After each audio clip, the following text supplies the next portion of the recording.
nakupenda. Number nisome. I think it's chapter number 6, if I'm not mistaken. Yeah. Kitabu cha Esther mlango wa 6 kwa shefeni kidogo hata namba 1 au 2 tusije tukakaa tukafa kwa sababu ya watu wa YouTube. Sisi wafurahi hapa. Aha.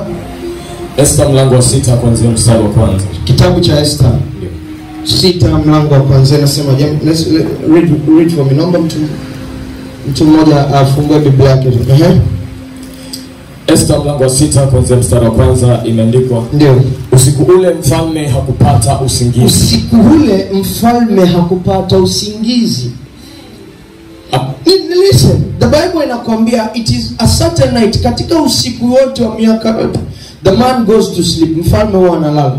Ila usiku ule, oh yes, imesema katika usiku ule mfalme hakupata usingizi. Yes. Ngoja jirani yako. Ombe kuna mtu atalala kwa ajili yako. Kuna mtu atalala kwa ajili yako. Hebu muangalie mtu usoni, mwambie sioni furaha ya kukumbukwa kwako. Sioni furaha ya kukumbukwa kwako. Inua mkono wako juu, sema Bwana, kama katikati yetu kuna mtu ambaye haamini ninakata lambano muujiza wake kwa jina la Yesu. Muujiza wake kwa jina la Yesu. Yanielewa, sema ninauchukua muujiza wake. Ninauchukua muujiza wake. By fire by force. By fire by force. Kwa imani yangu. Kwa imani yangu. Muujiza wowote utakuwa unahenga. Muujiza wowote utakuwa hauna wapa kwenda. Hauna pa kwenda. I declare a decree kwa jina la Yesu. Huo ni muujiza wangu siku ya muujiza wangu siku ya leo. Yes. Kuna Wakristo ambao hawatakiwi wawe katikati yetu. Hebu muangalie mtu usoni, mwambie wewe. So the Bible says mfalme usiku ule hakula. Yeah? Tuendelee. Anasema usiku ule mfalme hakupata usingizi. Ndio.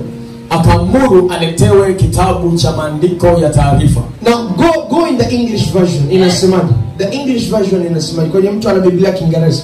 Quickly, what does it say? Biblia Kiingereza inasema, on that night could not the king sleep. Ndio. And he commanded to bring the book of records of the chronicles. Another version inakwambia the book of remembrance. Yes. It talks about maandiko yaliyoandikwa kukumbuka mema ya mtu aliyofanya. Yes. Rekodi zilizoandikwa zikale. Imagine usiku mfalme ameshindwa kulala. Katika vitu vyote bora angeleta wanamuziki wampige muziki. Wanamuziki wampige nini? Muziki au nini? Mfalme Sauli alikuwa analitoaga Daudi. Daudi anampigia kinubi. Huyu jamaa alikuwa somewhere nafsi yake na roho yake ikamwelekeza mama, nileteni vitabu vya matendo yaliyotendeka mema na watu. Yes. Usiku wa manane mfalme anataka kusoma kwamba fulani alifanyaga kitu fulani at night. Haviingiliani. But because ameshindwa kulala, kwanza hata kukosa kwake usingizi hakuwa kitu cha kawaida, kwa sababu the Bible inakwambia usiku ule, meaning this guy alikuwa mpenzi sana wa kulala, but that night hakulala, usingizi uligoma. Alafu all of a sudden akawaambia nileteni vitabu vya kumbukumbu. Tuendelee kidogo. Ikaonekana kuwa imeandikwa ya kwamba Mordekai aliwachongea Bigthana na Tereshi, ndio wasimamizi wawili wa mfalme, ndio katika hao waliolinda mlango waliotaka kumtia mikono mfalme Ahasuero. Ndio.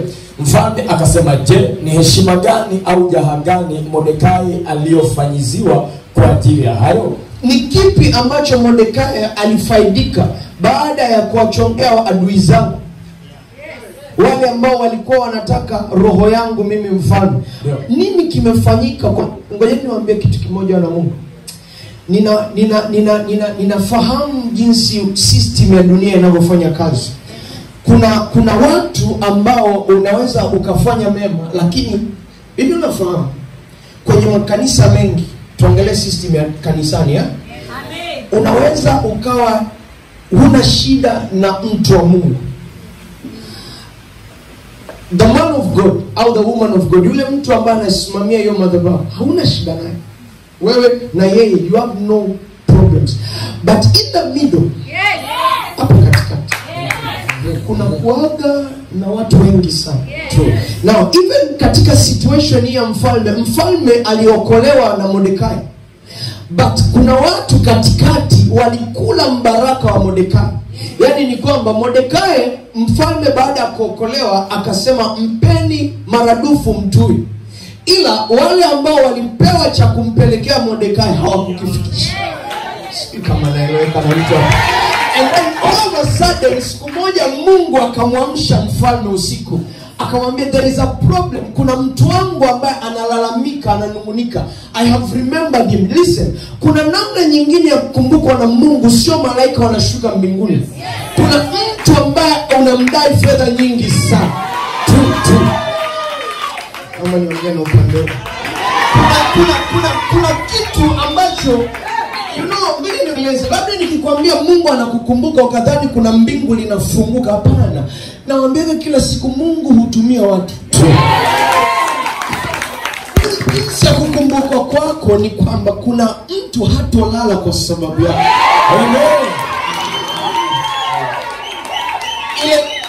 Kuna watu tunasumbuliwa matiara au tiara kwa sababu yako, hawatopata usingizi kwa jana. Mfalme kakosa usingizi, alafu kitu ambacho alishafanyaga miaka mingi anauliza tena. Yani kwenye stories zote alizozisoma kwenye kile kitabu, kuna jina la mtu liligusa moyo wake. Ukawe Mordekai siku ya leo katika jina la Yesu. Nini kilifanywa kwa Mordekai? Oh yes. Watu wakaanza kujingata-ngata bana. Kwa sababu kiukweli Mordekai amefanya wema, lakini bado ni maskini. Mordekai ameomba na kumlilia sana mfalme amkumbuke, lakini watu walimshusha, wakasema uwezi ukamwona mfalme. You see, the devil ndo alivyo. Shetani huwa anatuhubiria kwamba haiwezekani Mungu akatutendea. Ngapi wako na mimi? You see, anaweka kutufanya tusiamini katika you know, we believe in God. Kwenye kumwabudu Bwana, but God performing miracles, Christians wanapataga shida hadi walokole kwamba a miracle can happen. Nimemsikia mama anakuambia kuna kitu kilimtoka ndani yake. That part tumeisikia kikawaida sana, ila nataka niamini kwamba haikuwa jambo la kawaida. Kwa sababu kabla ya kunywa maji yale aloamini kwamba anayabadilisha kwa ni asali, kila kitu kilikuwa hakieleweki ni kitu gani. Kuna mwanamke alikuwepo katikati yetu siku moja akasema wakati tunaendelea na ibada, akaenda kule, wangapi wanakumbuka, akasema damu ilikuwa inamtoka au something like that. Kisha akakuta kuna linyama limetoka. Kwa njia siku ile damu ikakata. Unajua tukisikia shuhuda za watu wengine tunasisimuka, lakini hatu take it in heart kwamba literally Mungu anaweza akafanya. Kesi ambayo imefungwa miaka 5, kuna hakimu akasema, kuna yule hakimu akasema hapana, kuna kitu hakijakasa. Yes. You want to tell me miaka 5 hawakuliona hilo tatizo? They saw the problem, lakini kwa sababu majira ya kukumbuka yakifika.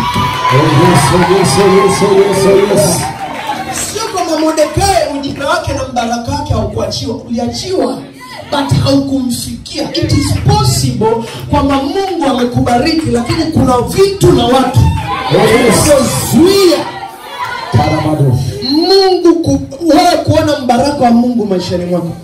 I'm telling you, wengi wetu ndoa zetu zimeshaachiliwa, lakini amezuia watu wakuja kutoa au kuoana nao. Adiko kama nieleweka na mtu. Kampuni unayotakiwa kufungua ipo in the spirit. Yes. But nini kimekuwa tatizo ni kwa sababu there is a system hapa katikati. Hapa ambao inazuia you and God from, yani wewe kupokea kutoka kwa Bwana. Na ili ukumbuke, we need to break this system. Ndipo wananielewa ninachoongea. Bwana Mungu, ninaweza nikawa sijavaa kama mchungaji uliomzoea, lakini I want to tell you, ninataka tuingilie kati maisha yako.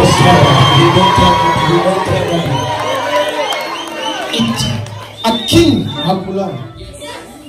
Akasema nini kimefanywa kwa huyu mtu? Is not sleeping until our miracles zimeachiliwa.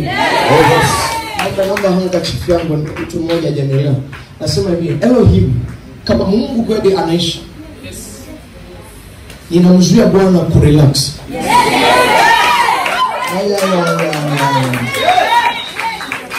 Siku ya leo, mimi siku ya nafikiria nini? But one thing ambayo ninamjua na kumwamini Mungu ni kwamba imani yangu inaweza ikang'oa milima ikaenda bahari. So leo siendi kwa maneno mengi mbele zake. Ninaenda kwa moyo wa kuamini kwamba anaweza akanikumbuka mimi na wewe. Ndio maana tangia nilipofika hapa nikakwambia ukiamini, if you believe, imani yako ndio inaenda kukuvusha leo. Leo hata sio maneno mengi. If you believe, mwana wa Mungu, kwamba kweli wewe ni wa Mungu. You know there is a point where you come to realize, ukiangalia mbele na nyuma na pembeni, hauoni msaada wa mwanadamu. If you, kama umefika that level kama mimi, wewe kwamba nikilikuwa hapa asiponiinua Bwana, hakuna wa kuniinua. Inatakiwa ifike level ambaye haumtegemei mwanadamu anymore. You only trust in one, but God alone and alone God. Kwa sababu it's only Elohim, mwana wa Mungu, ambaye atamfanya mfalme aache kila kitu, discuss Mordekai. A poor man, mtu fukara, ikulu ilikaa ikaanza kumdiscuss usiku. Kama sio Mungu, huyo ni nani? It is possible wazee wazito wakakaa vikao kujadili jinsi ya kukubariki. Yes. Ninaamini katika mabaya yote tunayoyafanya kila siku kuna mema pia. Oh yes. Mimi nataka Mungu ayasahau maovu yetu ila akakumbuke mema yetu. Oh yes. Kuna mtu yuko hapa anaamini kabisa Mungu anakumbukaga wanadamu. Oh yes. Namtafuta mtu kama wewe usiku wa leo. Jinsi ulivyomfanyia Mordekai. Tunamaliza. Naomba usikae. Ndio tunamaliza. Anaendelea mstari wa 3 anasema, mfalme akasema, ndio, je, ni heshima gani au jaha gani Mordekai aliyofanyiziwa kwa ajili ya hayo? Kitu cha kwanza ukikumbukwa na Bwana, kuna heshima inaongezeka. Yes. Kuna nini? Heshima inaongezeka. Heshima yako ulionayo, unaona unaheshimiwa. Haupo kwenye level ambayo Mungu anataka uwe. Sisi anaongelea heshima. Cha kwanza, what honor did this man receive? That means katika kila jambo jema unalofanya kuna new level ya heshima unapewa. Yes. Yes. Unafahamu? Heshima unaweza ukaa hauna chochote lakini ukaingia sehemu yoyote. Yes.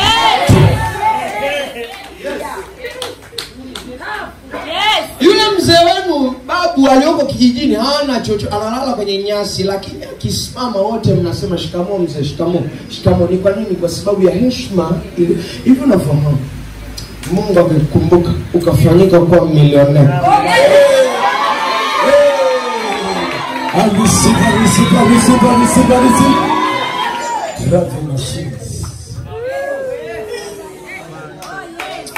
Juzi nilienda sehemu fulani. Mama nikupe ushuhuda mdogo. Nilienda sehemu fulani. Nimepaki gari. Nimeshuka tu gari. Vijana wawili wakaja na bodaboda. Brother, umepaki gari vibaya. Tunatakiwa tukufungie, wala wasita wanaitwa. Nataka tukufungie gari sijui ni nini.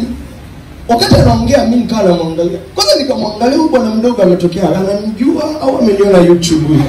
Yeye anaongea kuhusu kufunga gari, nikamwangalia, alafu nikamwangalia niliyomfuata bwana, malizana na mimi sielewa anaongea nini. Yule jamaa akatoka kwenye duka lake akamwambia, rafiki yangu, ukitaka kuniharibia biashara yangu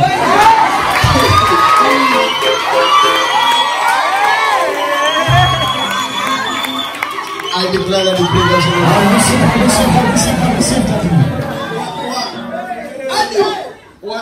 Kulikuwa kuna mwindi ambao kikawaida ana hela nyingi, lakini akasema pole sana ndugu yangu, akaniita ndugu yangu. Akasema wewe unaona vyema kwa jina la Yesu.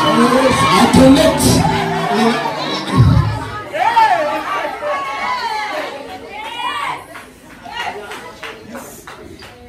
Yusufu kwenye Biblia alikumbukwa na Bwana. Mungu akatengeneza mazingira, akawaleta watu wawili gerezani kwa makusudi tu. Wangapi wanajua historia ya Yusufu? Walipopelekwa gerezani, nini kikatokea? Wakaota ndoto. Ndoto zilitoka kwa nani? Kwa Mungu. Alafu Mungu akamleta Yusufu ainterpret ndoto zao, akijua kabisa mmoja wa hawa anaokoka, atarudi kwa Farao. Alafu Farao akaota ndoto, akauliza, niambieni nani anaweza kanitafsiria hii ndoto? Hakuna mtu aliyosimama, ila yule jamaa akasema, kuna mtu nimemkumbuka ambaye alinitafsiria ndoto yangu wakati nipo gerezani. You see, a man is in prison, anaongelewa ikulu ya Farao.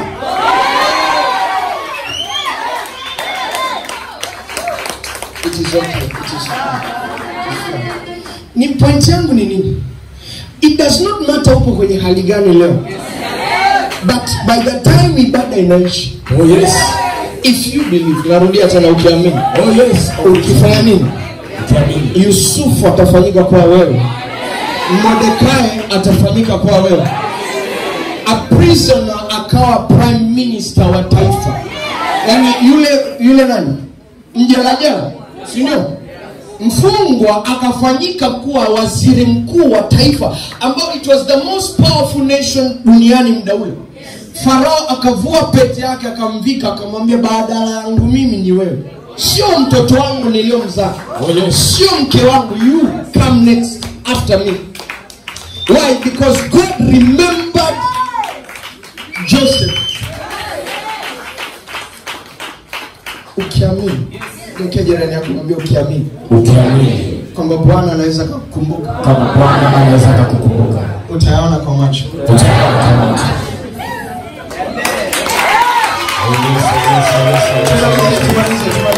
Namaliza, tuelekee kwenye maombi. Nataka nimwombee kila mtu. Aha. Watumwa wa mfalme waliomhudumu wakamwambia, hakuna alilofanyiziwa. Hakuna alilofanyiziwa. Amefanya mema, lakini hamna thawabu ya mema yake. Tupo wengi sana. Yes. Ambao we have tumefanya kila kitu. Unajua inafika point mpaka kuomba unaona unataka. Wapi naomba? Unaweza sometimes mimi naelewa. Nikikuona hivyo ulivyo na kuelewa kwamba huyu ameshavurugwa. Inabidi tu niendane na wewe taratibu.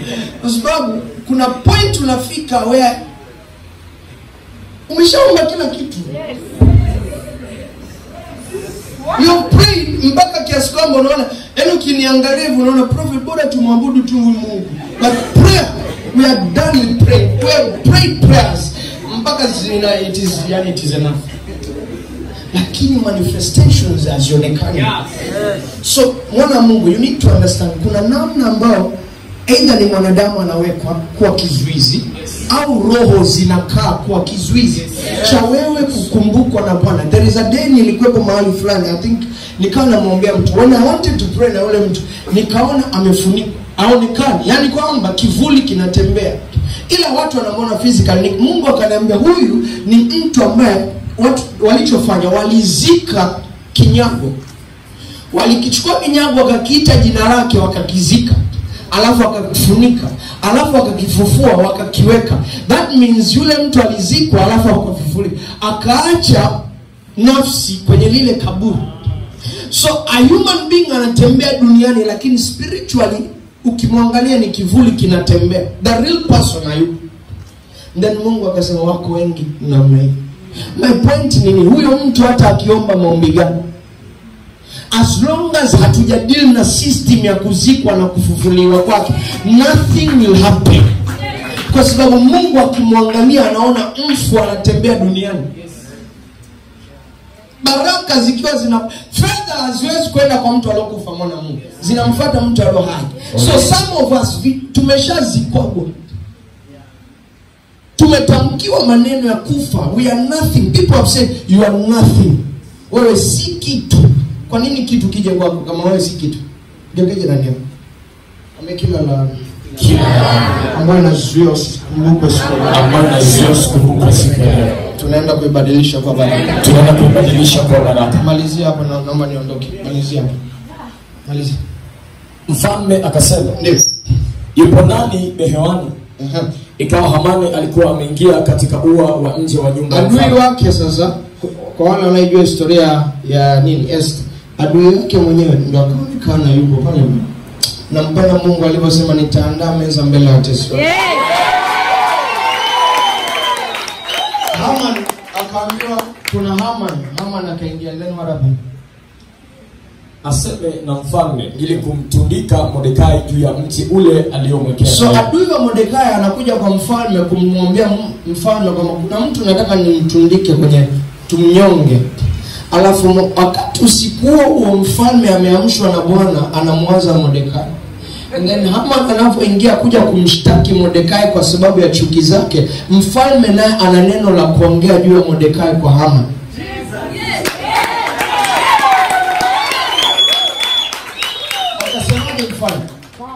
Basi watumwa wa mfalme wakamwambia, tazama Hamani yupo amesimama behewani. Ndio.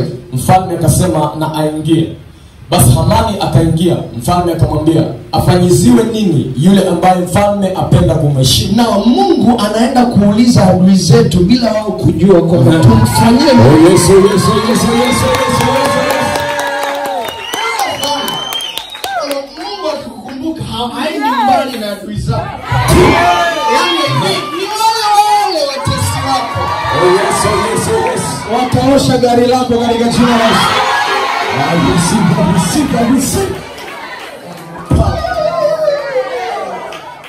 Nimesema hivi, wale ambao walikuwa na kunyima chakula wataosha sahani zako katika jina la Yesu. Oh yes. Wewe unafikia nenda mbali? Hapana. Pale mazingira yale, mimi naomba Mungu asikutoe kwenye mazingira ya haraka. Ili waone jinsi unavyoinuka. Yes. Washuhudie mkono wa Bwana unavyokuinua. Yes. Haman anaulizwa tumfanye nini mtu? Haman anadhani ni yeye anaongelewa. Mtu msikilize Bwana Haman. Basi Hamani akaingia. Mfalme akamwambia, afanyiziwe nini yule ambaye mfalme apenda kumheshimu? Ndio. Hamani akasema moyoni mwake, ni nani ambaye mfalme apenda kumheshimu kuliko mimi? Unaona sasa? Moyoni mwake. So the Bible inakwambia moyoni mwake. That means God alicheck ndani ya moyo wa Haman. Yes. At that moment, kwa kufikiria kwake Mungu akaona you fool, wewe ni mpumbavu na akili. But let me show you kwamba mimi ni Mungu niliyomkumbuka Mordekai. Oh yes. Akafanyaje? Basi Hamani akamwambia mfalme, yule ambaye mfalme apenda kumheshimu na aletewe mavazi ya kifalme ambayo mfalme amezoea kuyavaa, na farasi ambaye mfalme humpanda mwenyewe, ambaye ametiwa taji la kifalme kichwani, na yale mavazi na yule farasi akabidhiwe mkononi mmojawapo wa maakida wa mfalme aliyemstahiki, ili makusudi amvike yule ambaye mfalme apenda kumheshimu na kumkaribisha juu ya farasi kuipitia njia kuu ya mjini, hapo anajifikiria yeye na kupiga mbiu mbele yake, kusema hivyo ndivyo atakavyofanyiziwa mtu yule ambaye mfalme apenda kumheshimu. Basi mfalme akamwambia Hamani, hima, toa mavazi na farasi kama ulivyosema, ukamfanyizie vivyo hivyo Mordekai.